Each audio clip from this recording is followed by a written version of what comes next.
everybody. Welcome to just another episode of That Scuffed Up, episode number 3939. Coming in after a few days of wet and rain. And just like a year ago, we're getting delays here and there, man. But this is just how it is when you come to the rain season with La Nina sneaking around the corner.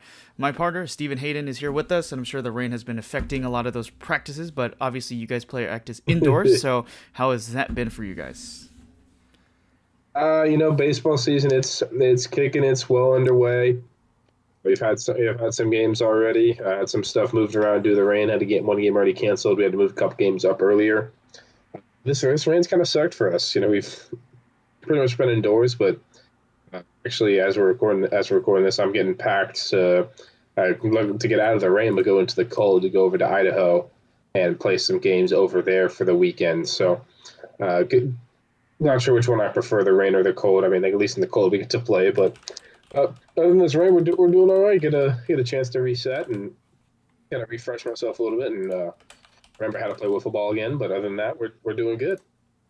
Sounds good. Have fun in the land of the potato farmers, going from one basically right now is a cold climate to another cold climate, just probably colder and maybe a little bit of snow if that's what's happening over there. Seems like Maybe, we I got don't know. we got atmospheric rain or atmospheric river as they call it in meteorology. We got about I think 7 to 8 inches of rain. In that case, that means week three games were obviously canceled, but we can still talk about week two results, even though we're about a week moved from when we usually come out with these. But also because I had to was busy this last week with running a producing job for broadcasts that we did this weekend for my school, which turned out pretty great. But other than that, let's dive right into it. We've got the week two results all in all. Most teams already played about 2 to 3. Some teams have 4 games already on their schedule as well. They've already completed those, and then we'll obviously know what's going on with it next week if it doesn't continue to rain, which I'm sure it's looking like it's pretty much closing out here for the rest of the week, which is a good sign. So, starting off with the Beach City Bombers and the OC Juicers, the first game for the Orange League on our list. Between these two teams, obviously one has a little bit of a stronger roster than the other, but kind of expected. Final result 12-1. OC Juicers managed to get 1 run off of, I believe, Tyler Moore in this game, or Jordan. I'm not sure which one. But this helps Beach City Bombers contain themselves within that top-seeded spot in the Orange League as it stands right now. And that was basically the game that we got right now. That was a very long-winded way of saying it was an 11-run game, but yeah, I mean, Beach City Bombers are proving themselves early. When you get a guy like Jordan to switch over to your team, it immediately turns your team into a powerhouse, into one of the top teams, despite what Jordan may have thought at first. But in fair play to the OC Juicers, I heard they did stick around in this one for a while, and then things just didn't do great in the end. But for the OC Juicers, Nicholas Tone has been doing some real good things so far. He's been able to express himself into that ace role, be the main pitcher, and then hitting wise, he's continuing to just get on base and get on base and get on base any way he can. So far, he's got a five. It also is adding some hits as well, and he's getting better and better with a 500 average and a 786 on base percentage so far through the first 2 weeks. Only 16 walks, a little disappointing from him, but I was expecting more like 20 so far and 28 at bats. But Beach City Bombers, it looks like they're going to keep doing their thing. I mean, they have three real good pitchers right here. Tyler Moore did give up that 1 run. Tyler Moore's been on a hot streak as well. Starting off this season, pitching wise, only allowed 1 run in 5 innings pitched, with 11 Ks, and then also hitting wise, he's been extremely good so far. Has a 714 average, with 10 hits and 14 at bats, as well as 3 homers. So it looks like he's trying to prove a point, trying to make himself an MVP case, but it's still early. We'll see what happens. But Beach City Bombers seem to be working their way through the league this far. That matchup with the Trash Pandas later on will be very interesting to see, as both teams are kind of cruising right now. But for this game, credit to the OC Juicers for staying close for that long. Absolutely. And in terms of the OC Juicers as well, you look at the numbers for some of their other teammates besides Nicholas Tone. Uh, Obviously, Joel Gonzalez is an interesting topic as well. 9 hits this season, 375 batting average. Cameron Roofy, I'm assuming that's how you pronounce it. Not the thing you bring to your friend's drink. This is last name is What? Roffey. Yeah, I know. 445 average, 5 hits and 2 home runs this season. So off to an interesting start as well. So a lot to look up for if you're the OC Juicers. Obviously, you're playing against a team who is also trying to, with a player that's also trying to prove a point as the MVP. So why not take the MVP from last season, put him on your team, and then try to prove to yourself that you're the better one of the two. 7.14 average. My goodness. Yeah, but yeah, we'll talk more about OC Juicers a little later on, but Beach City Bombers are off to a very hot start. You know, they had a relatively close game with the other supposed to be the first week, and then it seems like they're kind of they're trying to find their groove a little bit. You know, you have these summer, fall, and winter seasons. They're real close to each other. You got like a 2 week break for the summer, fall. You have no break for the fall to winter, and all of a sudden from the winter to the spring, you have like a 4 week break. And I know I'm feeling it as well. Just trying to remember how to hit again. Mainly pitching is always going to be fine for me, but trying to remember how to hit again is something very important. Very important. It'll take time, but it seems like they're able to get the wins now. But we'll see what keeps happening for the Peach City Bombers as we continue on. Yes, sir. And keep following in that number one seed and see who's going to be able to topple their current seeding right now. Obviously, Trash Pandas are just ahead of them in the standings, but we'll get to why that is. Moving on, though, speaking of which, we have the Trash We'll get Pandas. to them right now. Yeah, I know. Isn't that crazy? We got the Trash Pandas taking on Wow. Whoosh.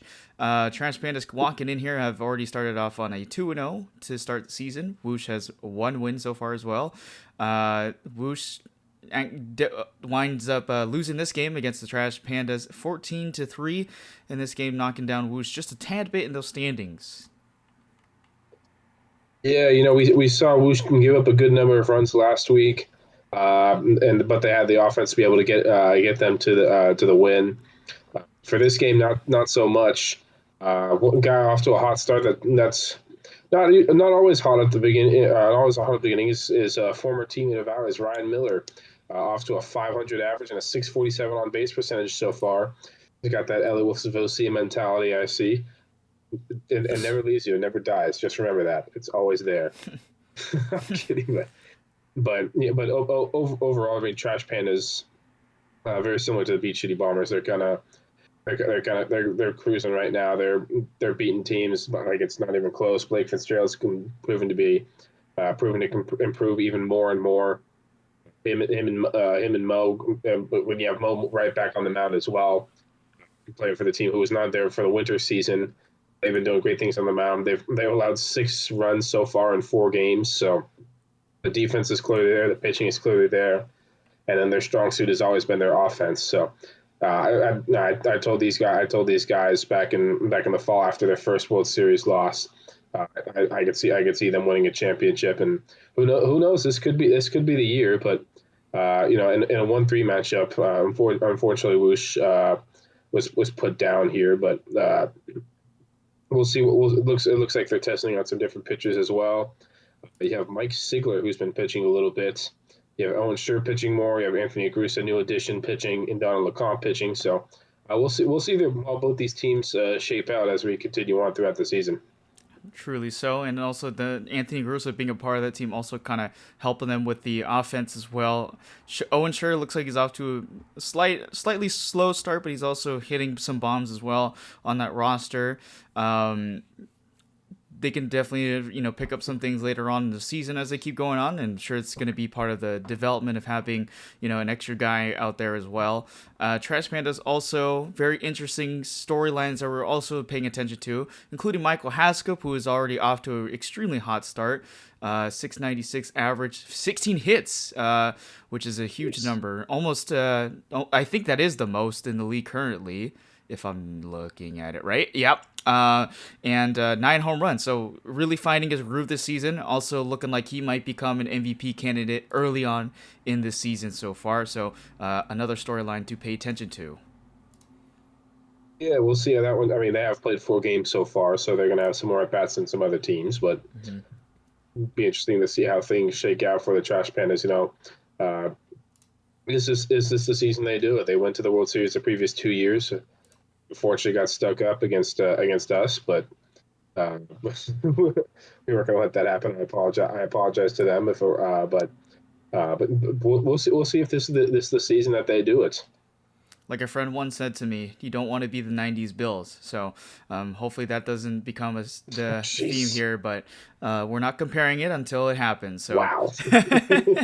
uh, anyways, moving on to the next game, we have the Pitches Gone Wild, which is another new team to the league. They haven't found their groove yet. 0-2 currently as they're walking in to this game against a pretty interesting OC Wiffles of LA team that is seemingly flipping the script from a couple of seasons since their first inaugural season.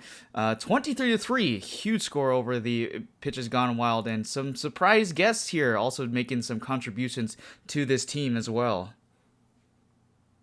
Yeah, OC Wolves of LA, it's their third season together. Missed the playoffs the first 2 seasons, but it looks like right now this is going to be the season that they turn around and start making a push for that top seed and that top spot. Uh, James Lee still been doing this thing on the mound. David Quiros has really stepped up and done a lot more of the pitching recently as well. 3.60 ERA so far, 5 innings pitched, 8 strikeouts, and only 3 runs allowed. I'm thinking we're going to see more of that in the future. Ethan Lee struggled a little bit on the mound with that 150 ERA. Not as bad as Justin Lee's a couple seasons ago, but I digress. Bruh. I'm kidding. I don't actually know if that's true or not, but I'm just fighting something. But OC Wilson of LA, David Quiros has also been stepping up at the plate as well. 5 home runs on the year, a 4.21 average. Ethan Raffman with a 4.50 average and 5 home runs as well. This team is starting to find themselves. Even Evan Quiros improving his batting average and on base percentage a lot. Overall, as a team, they have a 573 on base percentage, which is actually was very very ridiculous. I believe it's only second. It's only I believe it's third right now in the league, but you have one team who has a 574 and one team has a 575 above them. What do you know? We have the 575. I would never have guessed. We'll talk more about that as we get into the Wolfsville C game, but that's something I actually didn't know until looking at it right now. But the OC Wolfsville, they seem to be fine. They seem to be finding the groove right now. As for the pitches gone wild, we're being new into the league, they're figuring stuff out. They've had some success at the plate. You have Dilling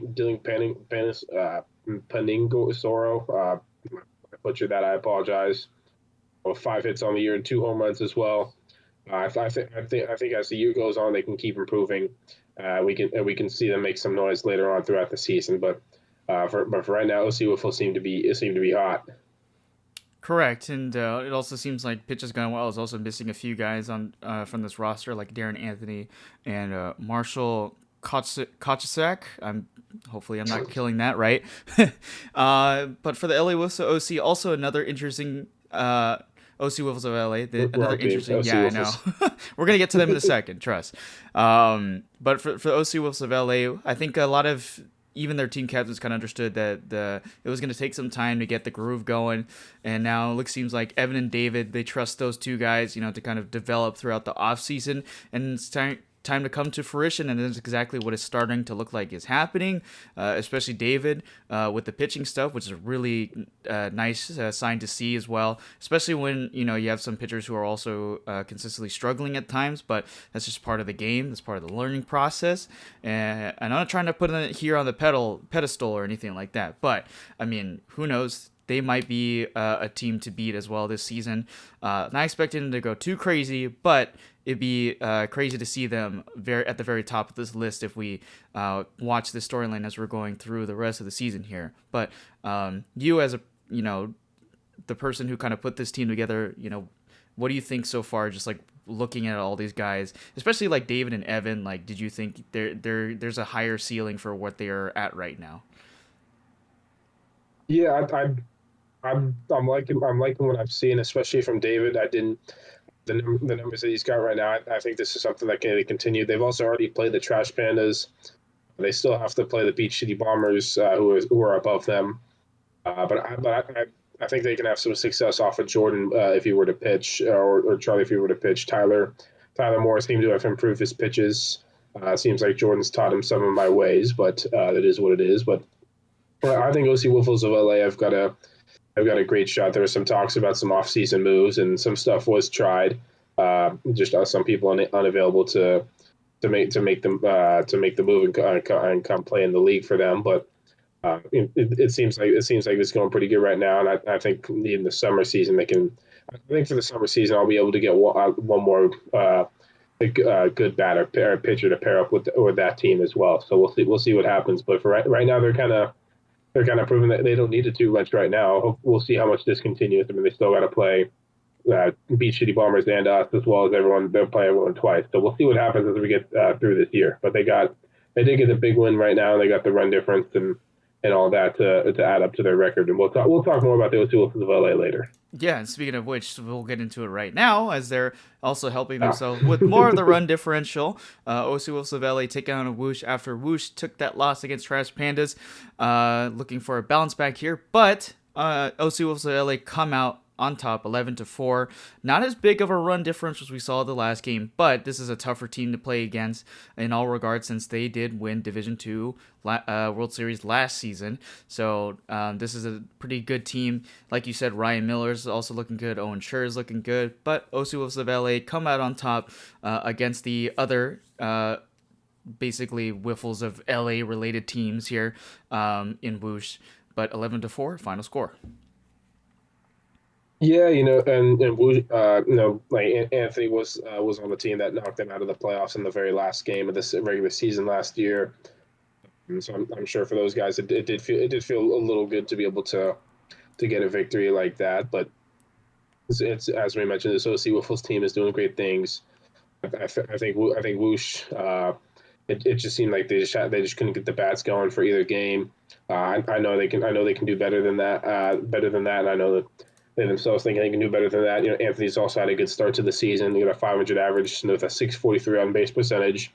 Seems like the offensive numbers have kind of been bumped back up, kind of like it was a couple years ago, like the summer of 2022. It seems like those numbers are going all the way back up, but excuse me. We'll see how things shake out for both teams. And OC Wiffles are in that 3 spot right now with a 3-run record. I could see them ending up there at the end of the year, but who knows what's going to happen.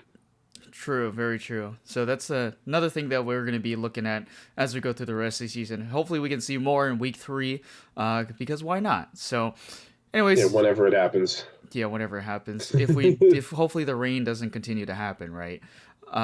Yeah.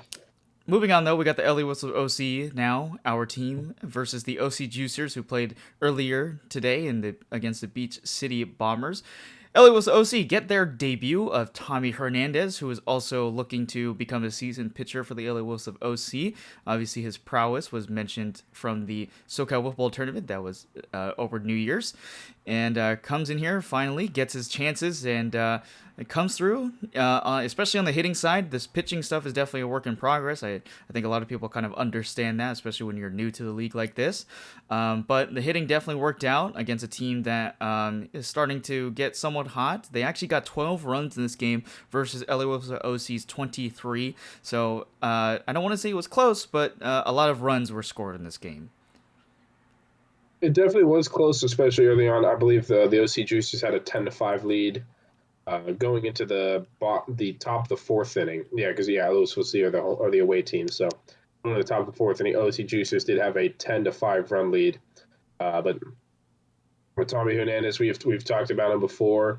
We'll talk about him a little later as well regarding that final. But he had a great start. He had a great start to his OC football career. Five hits and 8 at bats, 2 home runs, a 625 average, and a 727 on base percentage. After a great start hitting, and Dominic Caroni's been doing really good at the plate as well. I got a 500 average with a 613 on base percentage, and I'm getting there. I'm trying to remember how to hit with ball again.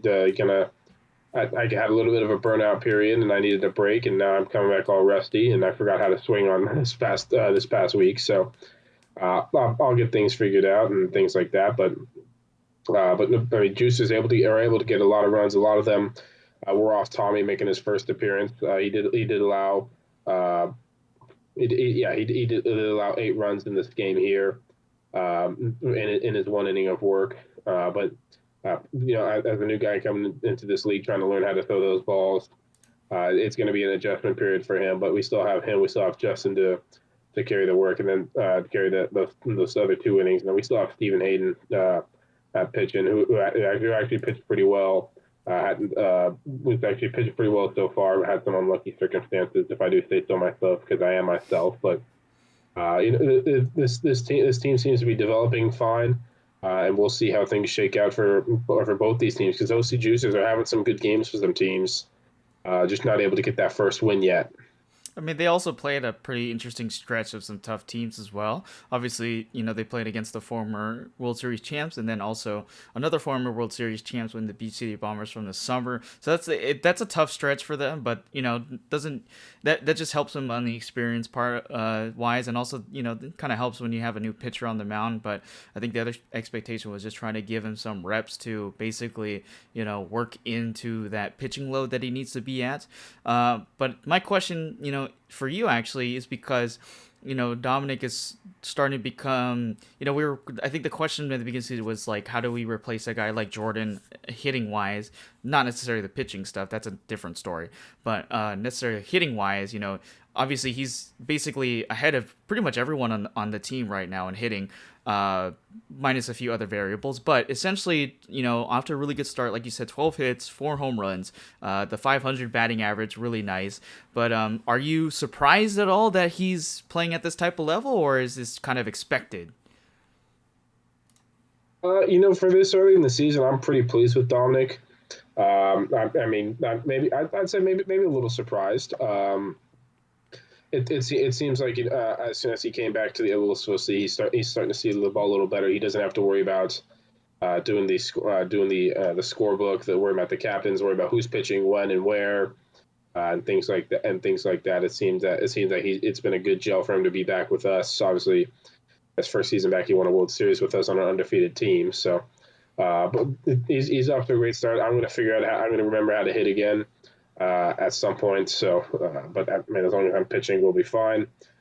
But I mean, things have been good so far. But one thing I am shocked at is this 575 on base percentage. I would never in a million years I would have guessed that we're leading the league in on base percentage. That's wild. Yeah, I mean, it also kind of helps with some of those walks, especially against some of the other teams as well. But that's just, you never know what kind of things you're expecting. But it also just kind of helps, I guess, to indicate whether this team is still strong enough to at least consider themselves as a playoff contender up at the list as well or not. But I can't say that ourselves because I'm part of the team, but I'm sure a lot of people can definitely You can. see a reasoning like that. Yeah. Yeah, I can see these Wolves and OC Wolves battling for that 3 and 4 spot in the end. I can see that as a real possibility, but we'll see how things shake out. Yes, indeed. Now, moving on to our final game of the day, we have the Trash Pandas taking on the Avocabros, who coming in here after a 1-win victory. They still have a game to finish against Elios OC, but we weren't able to get to that this week. Probably in the upcoming weeks, we definitely will. But speaking of this game in this moment, the Trash Pandas obviously coming off of a win against Whoosh, so they are standing undefeated still, and they continue to be undefeated after this game, 11-2 to final score against the Avocabros.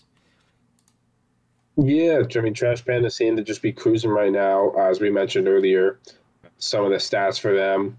I mean, all the stats for the Avocabros have not been placed in, but a lot of those numbers will be boosted higher because of because of what's happened in let's say like our game where it's 20-20 going into the last. Although those bats may have, I think those hitting stats have been put in, but the pitching stats have not been put in as of yet. So, but Nick Fouchis has been kind of the in terms of stats, kind of been the shining light for this team so far. 500 average with a 591 on base percentage, 6 home runs on the year. I believe he's second in the league in home runs. We're tied for second with Mo, and then there's three behind Michael Haskup, who's having a Tyler Moore start like last year. We'll see if Michael Haskup burns out at the end like Tyler Moore did, but I digress. That's not what we're going to talk about. But Nick Faucher's off to a very hot start in terms of hitting, and then pitching wise, Avocados are going to find it slowly and surely as the season continues on. You know, you get a little break, you got to be able to find it again. I'm sure they will as things goes on. But I mean, right now, Trash Pandas. It looks like Trash Pandas and the Beach City Bombers are on a collision course for the top of the standings and for the World Series as of this moment right now. We'll see if anything changes as we get closer to the playoffs and things like that. But I mean, Trash Pandas allowed 6 runs in 4 games. Beach City Bombers have allowed 2 runs in 2 games. Their pitching and defense is very nice. It's just going to be when they play each other who's going to have the better bats on that day. Right, and they also Trash Pandas also look like they had that early contender for the Cy Young race as it stands with Blake Fitzgerald up there. 41 strikeouts like we talked about earlier, and that ERA at a 1.50, including Mo Wright has also got the same, but not as many innings as Blake Fitzgerald. But it's also got to be very interesting the fact that Nick Futris is the best hitter on the Avocados right now, which is crazy to think about. But my question to them would be, would you start giving more respect to Nick now that he's playing like this? But I digress. Obviously, he's doing. All the Avocados can hit. It just seems like right now Nick's the hot batter at the play. I mean, we've only played 2 weeks, so as we continue on, True. those guys are going to continue to get better. Hayden Hager was a Rookie of the Year. I believe he won another award as well. But previously, Lucas Sardo has been a silver. I think it was Silver Slugger. I think it was either Silver Slugger or Hank Aaron in the summer season. So those guys will be there, and those guys will figure it out as the season goes along.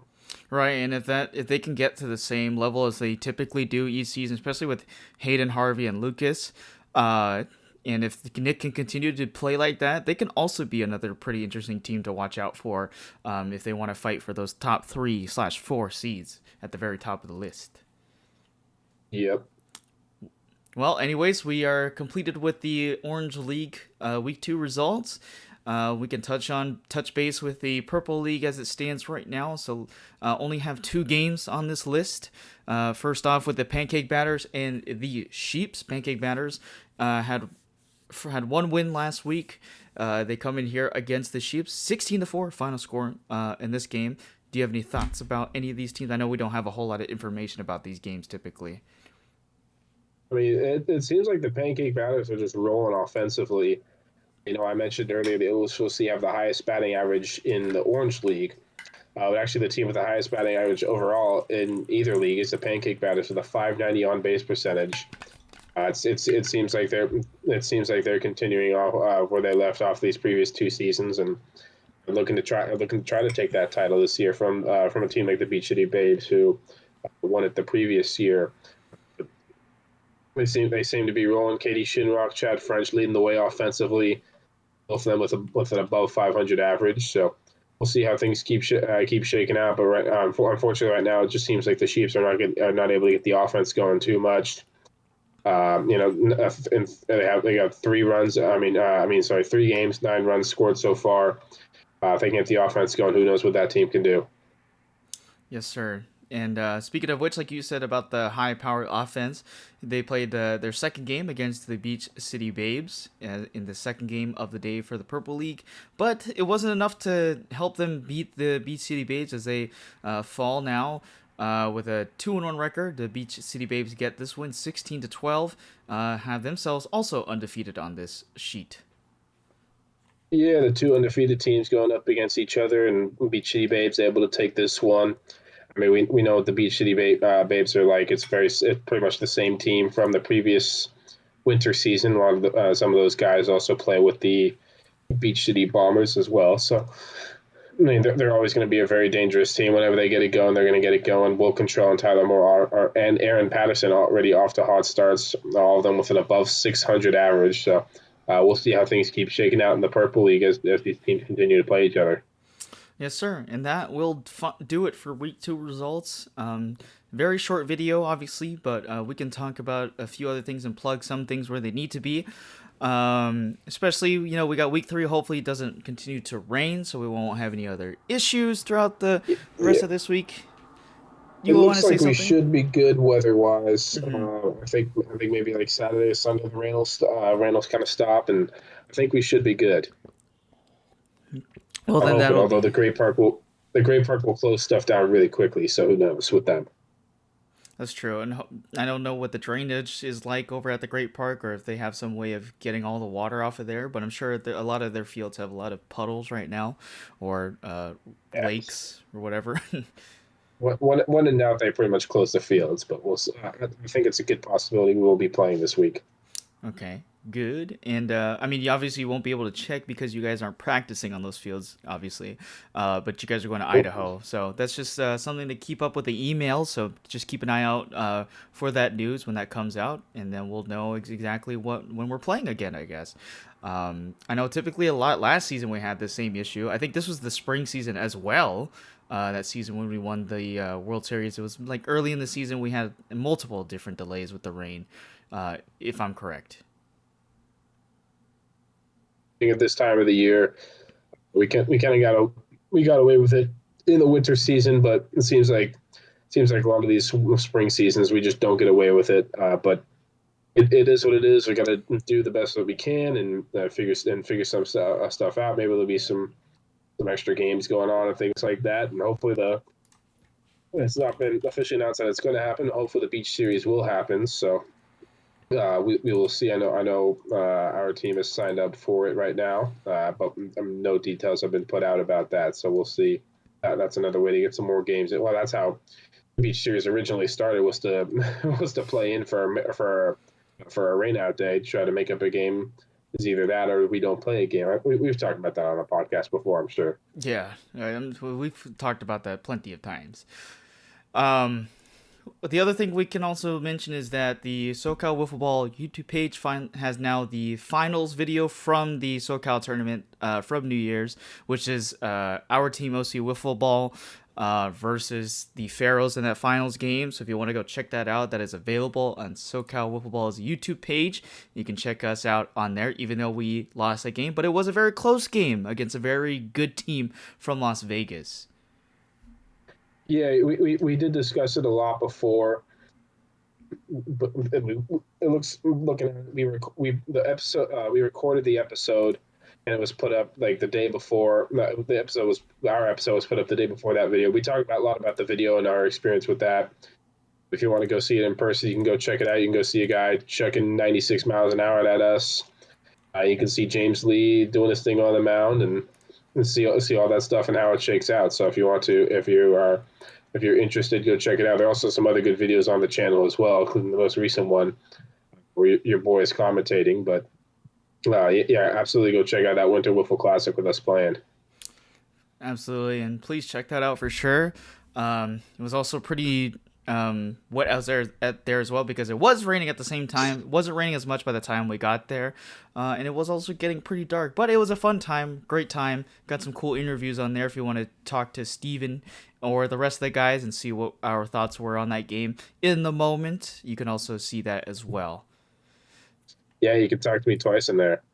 There you go. If you're really sad and have nothing else to do, Yeah, pretty you can much. just watch my interviews. You could just show us like getting the $50 and obviously everything else, the home run derby trophy, and but if you want to watch the Pharaohs get their trophy and their, what was it? I think like It was it 200. was $1,000 pool prize. Yeah, $1,000 split between 4 different guys. You can check that out.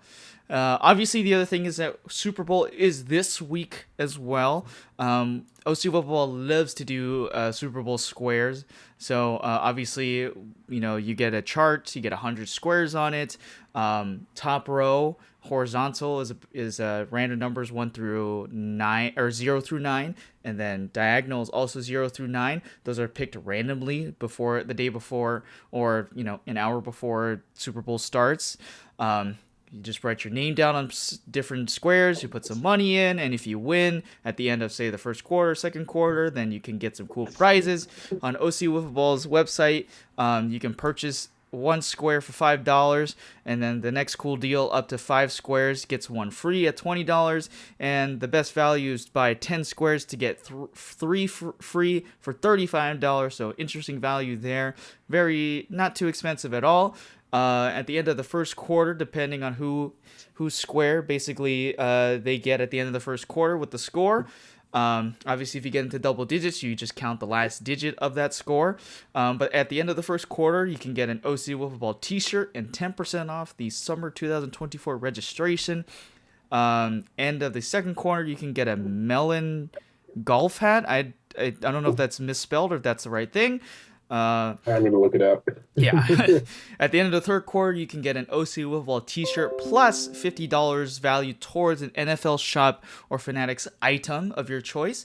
And then the final score, if you get the final score, the grand prize is an NFL jersey of your choice or $130 in value from Fanatics.com.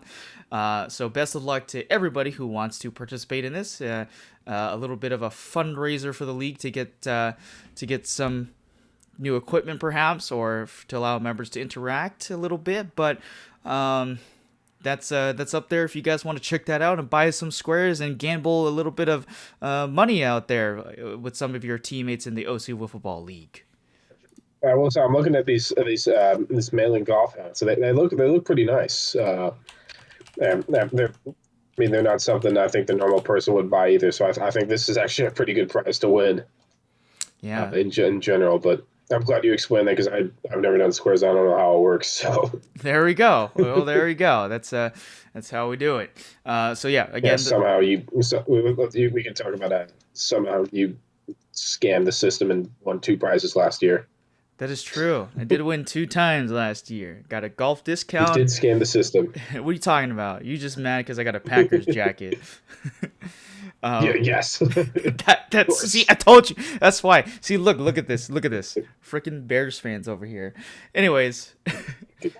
Well, the other thing we can do for fun is also make some Super Bowl picks. Obviously, this weekend is the Kansas City Swifties versus the 49ers from the yeah, I know, from the West Coast, taking on each other at the Las Vegas Dome out there. So we can make that prediction. I know who you're probably going to pick because I know who your favorite quarterback of all time is. Wow. What's wrong with Caleb Haney and Jay Cutler? Oh my God, not those guys. I'm talking about the one guy that I hate Jay. I do not like Jay Cutler. Why not, man? Didn't he had like a great wife or something? Please. We all miss Jay Cutler. I want to stay on topic with this podcast. I don't want to rant. We can say that for another time. Well, anyways, please. Let's hear your pick first. Who would you like to see win the Super Bowl this year? Is this a question of who would I like, or who do I think? What's my prediction, or what's going on here? Let's do who wins the Super Bowl, and let's do who wins Super Bowl MVP. All right. So I think this. I know that a lot of people talk about this the Super Bowl no one wants to watch and 2 boring teams and stuff like that. I'm not sure why you wouldn't want to watch either one of them. I mean, the quarterback that some people hate more than Mahomes is Tom Brady, and if you want someone to try to surpass Tom Brady, you would want to root for Patrick Mahomes. And on the other side, you have the last pick of the draft in his second year as a quarterback, making it to the Super Bowl and being a Pro Bowler. So it's interesting to see how that started from the bottom. Now you hear stories kind of being looked down on by some certain people out there, but I think this is going to be a very interesting game. This isn't. I mean, this is pretty much what I would have predicted at the beginning of the year if I made a prediction. I would have said the Chiefs and the 49ers would be in there. I think the 49ers are going to jump out early. I think by halftime they may be up by like 10, 14, somewhere between 7 and 10, 14 points or so. I think they're going to be able to jump out early, and then I think Super Bowl 3-time Super Bowl MVP after this one, Mahomes will turn it on just like he did in the Super Bowl last year. Uh, I think they're gonna. I think they're gonna find a way. I believe the Chiefs are gonna win this one. Mahomes is gonna win his third Super Bowl and third Super Bowl MVP. Score is a little bit. I think it's not going to be as high scoring as some people think. Usually, it seems to me whenever you have like the top two offenses, they usually don't score much. Then you have the and then certain games you have the top two defenses playing against each other, and they score a lot. So I think this game will be somewhere around 28-24 in favor of the Chiefs. Okay, that's a great prediction there. Yeah, I mean, I would agree. On the same thing, little parallels there, especially when you talk about this, what's at stake for these two teams. The Kansas City Chiefs. I don't know if some people consider them a dynasty yet, but I feel like this would definitely establish them as a dynasty in history if they're able to win yet another Super Bowl back to back, right? And then for the 49ers, they've been trying to get to this spot, over and over again. The last time they played the Kansas City Chiefs was pretty much a Super Bowl, like in this moment, basically in the playoffs. And this is a big time thing. Obviously Kyle Shanahan wants redemption for losing it. I'm sure he didn't want Jimmy Garoppolo as his quarterback, but that's kind of how it just ended up. But we're also talking about a quarterback who's been doubted multiple times. I mean, I don't think a lot of people expect the last pick of the draft to be in a position where he is now. I think a lot of people thought that, with Tom Brady early in his career. And I think, I'm not saying it's going to be the same thing here, but the way that Brock Purdy's kind of gone about himself, a very selfless player, understands the system. I know that system is very good at putting a quarterbacks in great position, but Yeah, you saw the last two games, especially with against the Packers, and then obviously in the championship game, a lot of it kind of came down to last minute things. Just Brock Purdy trying to do his thing and go out and win a game, and it tells you about his resilience in the game. And especially, trusting the defensive side of things as well. I think Nick Bosa is going to be a force. I know the Chiefs' pass rush is also going to be a force with Chris Jones in the backfield as well. So I think this will be a very close game as well. I'm expecting it to be somewhere around the 20s as well for both of these teams. I think this will be a really, really good Super Bowl overall. And the fact that the Chiefs have gone here, because there was a lot of questions about the receiving core, right? Like, Kadarius Toney is a flop. Obviously, I think a lot of people kind of knew he was basically a flop. But he's got Rashee Rice. MVS actually stepped up in that game against the Ravens, which, yeah, I know, right? And then he's also got Pacheco, who also did really good in the Super Bowl last year as well. But the other thing is, because the fact that Mahomes basically carried them here, they had to go through the Bills, who Patrick Mahomes has Josh Allen's number at this point. I think we can say that with confidence. boys. Yeah, always. But Patrick Mahomes, the fact, I think a lot of things are overshadowed for him as well. He's had to deal with some issues with his brother. His wife has gotten into some controversies, and obviously his dad Yeah, is now his dad. now his dad. Like it's a lot of things going around him, and I'm sure he's got to deal with that at the same time. So if he can take that and just kind of translate that energy into just trying to win a Super Bowl like he's always done, and just find his guy Travis Kelce out there, I think they're gonna have a great time out there. But I like the 49ers odds just because I feel like they have a better team. Otherwise, especially if Debo is going to play like he has been the last couple weeks, because the big part of this team is the fact that Debo is out there. If he's not out there, then this team might have some struggles, but I think they're going to come out to kind of a slow start to start off the game. I think the Chiefs are going to be really fast out there, but I think Brock Purdy might get it done at the end of the day and name himself in the history of maybe some of the best quarterbacks in San Francisco 49ers history, and establish himself at least somewhat as a really, really good quarterback, at least in my head. So I think this might come out to let's say a 24-21 game. 49ers take it, get the Super Bowl. Kyle Shanahan gets his ring. All right, it was one interesting. I think, I mean, as much as I love making fun of the Dallas Cowboys and or the Cowgirls or whatever you want to call them, the Cowboys have actually won a Super Bowl more recently than the 49ers, which I thought was very interesting. It was 94. It's about 30 years since the last time the 49ers won the Super Bowl. They've been there a few times now. Been in the NFC Championship game plenty of times, especially 4 in the last 5 years, but. An interesting thing. Did you give a score or no? 24-21. This is what I said. Okay, I couldn't remember if you did. Maybe a late field goal by Harrison Butker misses right, or a double doinks, and that would and like make my pain and suffering not as bad because no one talks about the Bears double doink team. Anyways, Yeah, something like that. I mean, Packers fans have to deal with Carlson now, so that's another, okay, thing. Yeah, uh, okay, I'm taking him over Eddie Pinheiro. true, Actually, true. I'm Cody Parkey. Oh, dang it, take him over Cody Parkey. You double doinked that one out the door. I. You're hilarious. But honestly, here's a note to America. You're welcome that the Cowboys are not in the frickin' Super Bowl because we knocked them out, but left the way for the 49ers to get back in there. And obviously they came through, and then now they're in the Super Bowl, and they're in the good position to get themselves a ring. But again, I think this will be really, really good. I know America wanted the Ravens and the Lions, but I still think this is going to be a heck of a game.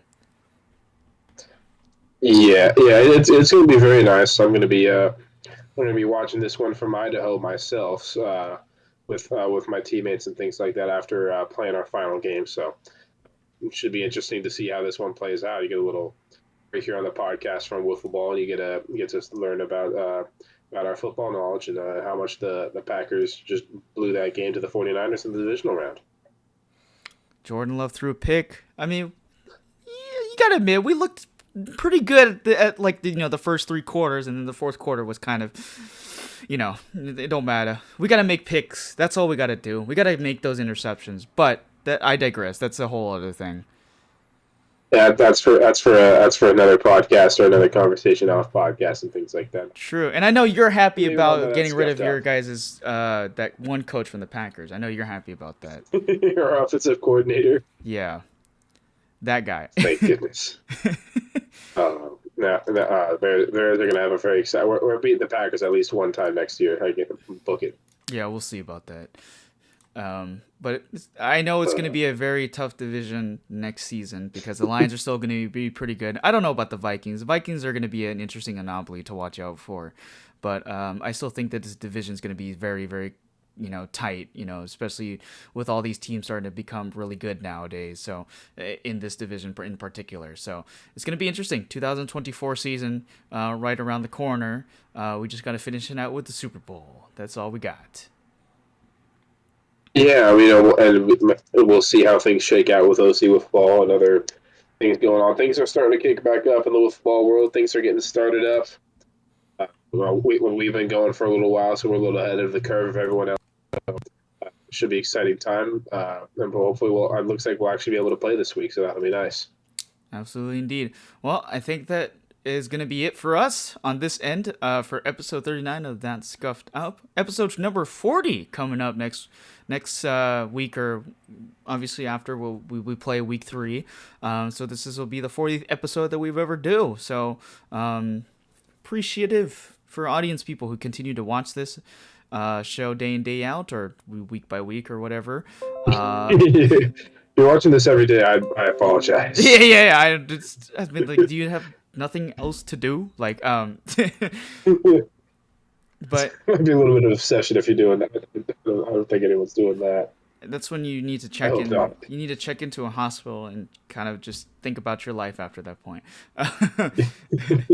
Anyways, that's it for us. We shall see you guys after week 3, and we'll have us here on That Scuffed Up episode 40, and we'll see you guys in the next episode. Take care. Go Bears.